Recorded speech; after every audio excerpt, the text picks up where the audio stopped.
first things first, I was talking about earlier in the previous video. If you guys haven't seen that, you definitely want to go ahead and check that out. But I was talking about our volume and how it's consistently increasing. Like our lows for the volume was like $11 million, right? That was where the lows, well, really $10 million. That's where the lows for our volume was hitting. And now we're seeing 115 million inside of volume literally within the next, even not even 24 hours at that. But yeah, not even 24 hours, we got a whole increase in volume from 10 million to 115 million in volume. And, it's constantly like that now, especially since we got enlisted to Binance. And that's exactly why I'm talking about the new all-time high possibly being set soon. Because remember, we never had Binance on our side when we did the previous highs. And our previous highs was all the way up at 8Z63.45. And now you can already see, we're working our way back up there now that we finally have, some tangible assets, if you want to say that, because Binance, kind of is an asset to us. But we're going to talk about that. We're also going to talk about this decrease here in holders, yet the increase in the prices are still coming in, and the increase inside of 24-hour trading volume. So we got to talk about that as well. Shout out to James Harris here with the good evening, my brother. Good evening to you. Our star says, "What's up, Cruise fam?" Yep, it's gonna happen eventually. Aztec 355 says, "Baby Doge, let's go." Yep. Salad says, "When should I buy? Please, I like to buy a little, but now it's up like 18%. When should I buy?" I'll be honest with you. I don't buy whenever I see the prices are up more than like 5%. And I know it's different for some people, but if I see prices up even 5%, I still don't buy. So personally, I like to see the price down. And it doesn't matter if it doesn't go down to 8Z1. I just want to see that it's down some from where it's at now. Like we're up 20% right now. I want to see that it's down 5%. So in order for that to happen, some time would have to go by and then we'd have to go down a little bit. But I just like to see that it's down before I buy personally. It's just better for me that way. Shout out to Jay Hernandez with the Rotaries of South Florida says, "What up, fam?" Jay Hernandez checking in. Shout out to you for checking in. The storm's pretty much just now hitting. I don't know how long it's going to be, and I don't know how long I'll be able to be on the live stream until the power goes out. It already went out earlier, but it came back on. So I was like, I might as well get a live stream in before it goes back off. So if you guys see the live just cut off, just know I lost electricity. So that is the reality here right now inside of this area in Florida, kind of between Tampa and Orlando. I'm not going to say exactly where, but pretty close to the Gulf Coast. That's where I am. I don't want to say exactly where I am for safety purposes, but I'm really close to the Gulf Coast. Like I can drive there in 45 minutes, really, maybe even 30. 30 if I'm speeding. But I can get there in about a good 45 minutes to the Gulf Coast. Maybe less.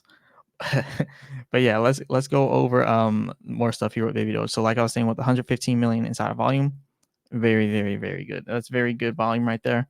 Another thing here, I was mentioning the holders previously. Notice how our holders went all the way from up here at 1,880,137 all the way down to 1,869,221 holders. That's give or take 11,000 holders that we just lost. There's no way that we could have lost 11,000 actual holders, right? Unless they came from the Binance, but we're still increasing in price. So there's really no way.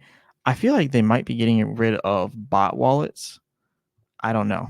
Something along those lines of the bot wallets, all the bots getting like kicked out or whatever, because it's, there's nothing that could really explain why we would lose 11,000 holders, but simultaneously at the same time, go from 10 million in trading volume to 115 million in trading volume, 115 million, and then 8Z28, like 20% up. Like that just makes no sense. And to MCP, yes, reflections have stopped. That been stopped a long time ago.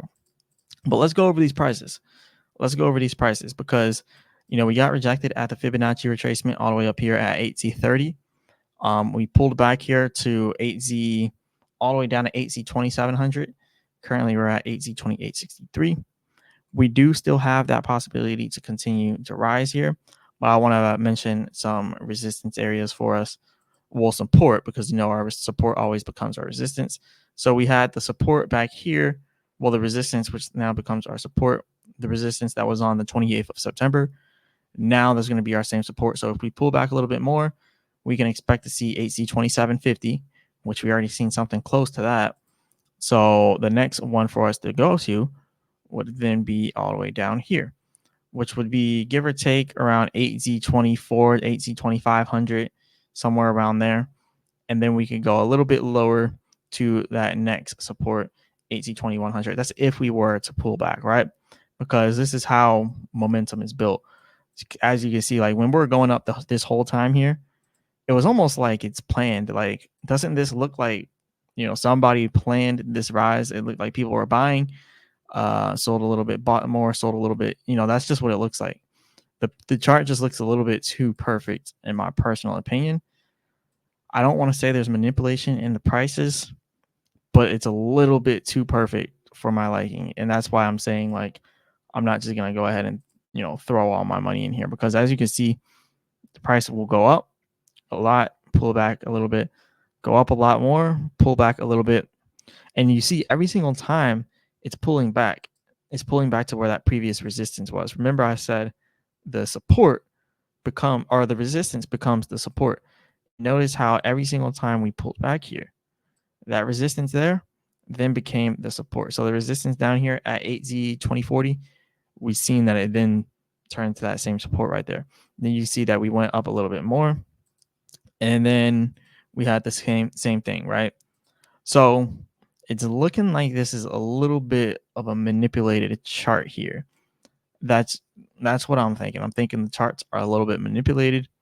Everybody could have their own opinions here, but it's looking a little bit manipulated. Everything's moving a little bit too perfectly here, if you know what I'm saying. Like, if you look over there, like, how is it moving this perfectly? Usually charts do not go up like this consistently and like just this perfectly. It just does not happen like that. Notice how every single resistance here then becomes a support line, and it does it steadily. Like, we look up here, the same thing. These resistance here then became the support right there. You bring it up a little bit higher, same thing. Yet again, you see that resistance right there, then became the support right there. And we're just seeing that it's been doing this the whole entire time. Like, and then the one where it didn't do it is kind of right here. It didn't do it.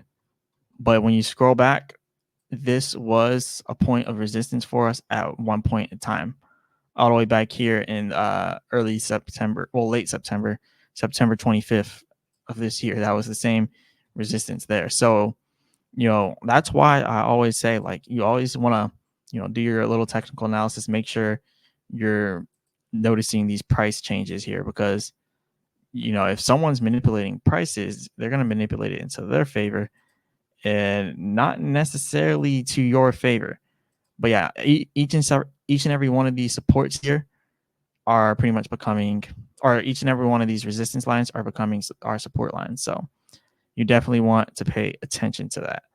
So these are the possible support areas for us to pull back down to. And I know there's a lot of them, but this just comes to show, like, we have a lot of support here in the charts, which means we're highly unlikely to go all the way back down below. Well, I mean, we could go below 8Z20, but we're highly unlikely to go back to like 8Z1. So when I say I'm waiting to buy, I'm not necessarily waiting till 8Z1. I'm just waiting for a pullback in general. It might not even pull back, because as you can see, this is what Chart Prime calls premium price point, but that could easily rise up and hit that resistance all the way up there at 8Z3600 easily. So I'm gonna keep watching out for that. EG says, who manipulates the price? Some type of whales. I mean, some type of people who have a lot of money inside of it. It could be anybody, really. So nobody really knows, honestly. So there's that. Let's see. I'm gonna go ahead and drop this link here. So guys, Chart Prime, link in the description for that. I know I talk about Chart Prime all the time, but hey, I don't do sponsors on my channel, so I sponsor myself. And these automated trading indicators, literally the best. So hey, check it out. But yeah, anyways, moving on though.